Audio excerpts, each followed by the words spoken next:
আল্লাহ ফিলিস্তিনের মুসলমানদের উপরে রহমত নাযিল করো। আল্লাহ ঈদের সময় তারা কঠিন পরিস্থিতির সম্মুখীন, আল্লাহ আসমান থেকে নুসরতের ফয়সালা করে দাও। ছোট্ট ছোট্ট মাসুম বাচ্চাদেরকে পাখির মতো গুলি করে মারতেছে, আল্লাহ মেহেরবানি করে তাদের উপর আসমান থেকে রহমতের ফয়সালা করে দাও। বদরের যুদ্ধে যেইভাবে তুমি ফেরেশতা দিয়া সহযোগিতা করছিলা, আল্লাহ সেইভাবে ফিলিস্তিনের মুসলমানদেরকে তুমি সাহায্য করো।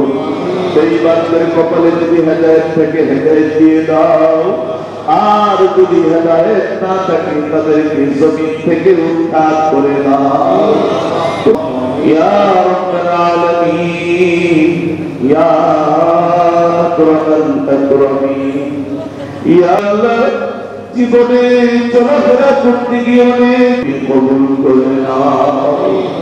রব্বুল আলামিন, ইয়া আল্লাহ আমাদের পক্ষ থেকে যা কিছু আমল হয়েছে আলাইহিস সালাতু ওয়াস সালাম থেকে নিয়ে আজ পর্যন্ত যত মুসলমান নরনারী কবরে শায়িত আছে, প্রত্যেকের রূহের মধ্যে সওয়াব পৌঁছে দাও। খাস করে বলে আল্লাহ আমাদের কুরবানিকে তুমি কবুল করে নাও। এই কুরবানিকে উসিলা বানাইয়া আমাদের জিন্দেগীর গুনাহগুলোকে মাফ করে দাও। কুনান্না মিনাল খাসিরিন। রব্বানা ফাগফির লানা যুনুবানা ওয়া কাফির আন্না সাইয়্যাতিনা ওয়া তাওয়াফানা মা'আল আবরার। ইয়া রাব্বাল আলামিন, ইয়া আকরামাল আকরামিন, ইয়া আরহামার রাহিমিন। আল্লাহ আমরা প্রতিবই নগণ্য বান্দা মওলা, তোমার হুকুম মোতাবেক ঈদুল আযহার নামাজ আদায় করি। আল্লাহ তোমার শাহী দরবারে দুই কাঁধ বাইলা মেহেরবানি করে আমাদের জীবনের সমস্ত গুনাহগুলো মাফ করে দাও। রব্বুল আলামিন, আল্লাহ জীবনে চলাফেরা করতে গিয়ে অনেক ভুলভ্রান্তি করেছি, অনেক নাফরমানি করেছি, প্রকাশ্যে গোপনে ইচ্ছায় অনিচ্ছায়, কবিরা সগীরা শিরক বিদআত, আল্লাহ যত ধরনের গুনাহ করেছি তার থেকে তওবা করতেছি, আর গুনাহ করব না। মেহেরবানি করে আমাদের তওবাকে তুমি কবুল মঞ্জুর করে নাও। রব্বুল আলামিন, আল্লাহ আমরা বিশ্বাস করি তুমি ছাড়া আর কোনো মাবুদ নাই। তুমি আমাদের মালিক, তুমি আমাদের খালিক, তুমি আমাদের রব, তুমি আমাদের সব। আল্লাহ তোমার দরবার ছাড়া কোনো দরবার নাই। আমরা তোমার রহমতের দরজার ভিখারি, আমরা তোমার রহমতের দরজার ভিখারি। আল্লাহ আমাদের দুইটা হাতকে তুমি গালিয়া তো ফিরে দিও না। আল্লাহ আমাদের আমলগুলোকে তুমি কবুল করে নাও। রব্বুল আলামিন, আল্লাহ আমাদের পক্ষ থেকে যা কিছু আমল হয়েছে এই আমলগুলোর সওয়াবকে তুমি কোটি কোটি গুণ বাড়াইয়া সর্বপ্রথম হুজুর পাক সাল্লাল্লাহু আলাইহি ওয়াসাল্লামের পাক রওজা শরীফে পৌঁছায়া দাও। আল্লাহ আলাইহিস সালাতু ওয়াস সালাম থেকে নিয়ে আজ পর্যন্ত যত মুসলমান নরনারী কবরে শায়িত আছে, প্রত্যেকের রূহের মধ্যে সওয়াব পৌঁছে দাও। খাস করে বলে আমাদের আব্বা আম্মা যারা অন্ধকার কবরে শুয়ে আছে, আল্লাহ তাদের জিন্দেগীর সমস্ত গুনাহ খাতাগুলো মাফ করে দাও। আল্লাহ দেশ থেকে অন্য দেশের খবর পাওয়া যায়, খবর কাছে হওয়ার পরেও তার কোনো খবর আমরা পাই না। ও মালিক, দুনিয়ার কোনো ভুল ভ্রান্তির কারণে তোমার আযাবের মধ্যে যদি গ্রেফতার হয়ে থাকে, আল্লাহ আমরা তিন সন্তান হইয়া তোমার দরবারে ফরিয়াদ করতেছি গো মালিক, আমাদের মা বাবার কবর আযাব গুলোকে মাফ করে দাও।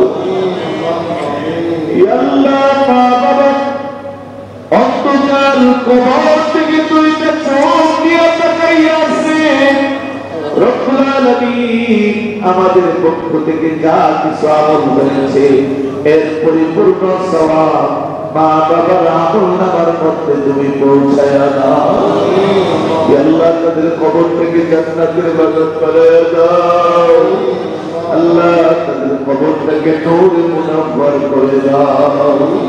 আল্লাহ তোমার আত্মীয় স্বজন ভাই বোনেদের বন্ধু বান্ধব যারা অন্ধকার কবরে শুয়ে আছে সকলের জিন্দেগির সমস্ত গুনাহ খাতাগুলো মাফ করে দাও রব্বুল আলামিন। আল্লাহ যাদের মা বাবা এখনো দুনিয়াতে বেঁচে আছে আল্লাহ তাদেরকে হায়াতে তৈয়বা দান করে দাও। আল্লাহ আমাদের মধ্যে অনেকে অসুস্থ আছে সবাইকে শিফা দান করে দাও। আমাদের মধ্যে অনেকে ঋণগ্রস্ত আছে ঋণ পরিশোধ করার তৌফিক দান করে দাও। আল্লাহ অনেকে নিঃসন্তান আছে তাদেরকে নেককার সন্তান দান করে দাও। আল্লাহ অনেকে বিভিন্ন পেরেশানিতে আছে প্রত্যেকের পেরেশানিগুলি তুমি দূর করে দাও রব্বুল আলামিন। আল্লাহ আজকে ঈদুল আযহার আমাদের সকলের কুরবানিকে তুমি কবুল করে দাও। আল্লাহ আমাদের কুরবানিকে তুমি কবুল করে দাও। এই কুরবানিকে ওসিলা বানাইয়া আমাদের জিন্দেগির গুনাহগুলোকে মাফ করে দাও রব্বুল আলামিন। আল্লাহ বাংলাদেশের স্বাধীনতার মহান স্থপতি জাতির জনক বঙ্গবন্ধু শেখ মুজিবুর রহমান তার পরিবার পরিজন যারা শাহাদাত বরণ করেছে আল্লাহ তাদেরকে জান্নাতের উচ্চ মাকাম দান করে দাও রব্বুল আলামিন। আল্লাহ 1971 সালে দেশের জন্য যারা প্রাণ বিসর্জন দিয়েছে আল্লাহ তাদেরকে শাহাদাতের মর্যাদা দান করে দাও। ইয়া আল্লাহ গণপ্রজাতন্ত্রী বাংলাদেশ সরকারের মাননীয় প্রধানমন্ত্রী জননেত্রী শেখ হাসিনাকে নেক হায়াত দান করে দাও। ইয়া আল্লাহ সুস্থতার নিয়ামত দান করে দাও। ইয়া আল্লাহ সুন্দরভাবে দেশ পরিচালনা করার তৌফিক দান করে দাও রব্বুল আলামিন। ইয়া আল্লাহ ধর্ম বিষয়ক মন্ত্রণালয়ের মাননীয় মন্ত্রী মহোদয় সচিব মহোদয় সহ ইসলামিক ফাউন্ডেশনের সুযোগ্য মহাপরিচালক সহ ইসলামিক ফাউন্ডেশনের অন্যান্য কর্মকর্তা কর্মচারী যারা আছে আল্লাহ সবাইকে হায়াতে তৈয়বা দান করে দাও, সুস্থতার নিয়ামত দান করে দাও, ইসলামের বিভিন্ন দিক নির্দেশনামূলক কাজগুলো আঞ্জাম দেওয়ার তৌফিক দান করে দাও রব্বুল আলামিন। ইয়া আল্লাহ আমরা যারা হাত তুলেছি আমাদের সবাইকে হায়াতে তৈয়বা দান করে দাও, বালা মুসিবত রোগ শোক থেকে হেফাজত করো। ইয়া আল্লাহ ফিলিস্তিনের মুসলমানদের উপর রহমত নাযিল করো। ইয়া আল্লাহ ফিলিস্তিনের মুসলমানদের উপর রহমত নাযিল করো। আল্লাহ ঈদের সময় তারা কঠিন পরিস্থিতির সম্মুখীন আল্লাহ আসমান থেকে নুসরতের ফয়সালা করে দাও। ছোট্ট ছোট্ট বাচ্চাদেরকে পাখির মতো গুলি করে করে রাখতেছে আল্লাহ মেহেরবানি করে তাদের উপর আসমান থেকে রহমতের ফয়সালা করে দাও। বদরের যুদ্ধে যেইভাবে তুমি ফেরেশতা দিয়া সহযোগিতা করছিলা আল্লাহ সেইভাবে ফিলিস্তিনের মুসলমানদেরকে তুমি সাহায্য করো। সেই বান্দার কপালে যদি হেদায়েত থেকে হেদায়েত দিয়ে দাও, আর যদি হেদায়েত না থাকে তাদেরকে জমিন থেকে উৎখাত করে দাও রব্বুল আলামিন। আল্লাহ ফিলিস্তিনের এই রাষ্ট্রকে স্বাধীন রাষ্ট্র হিসেবে তুমি কবুল করে নাও। ইয়া আল্লাহ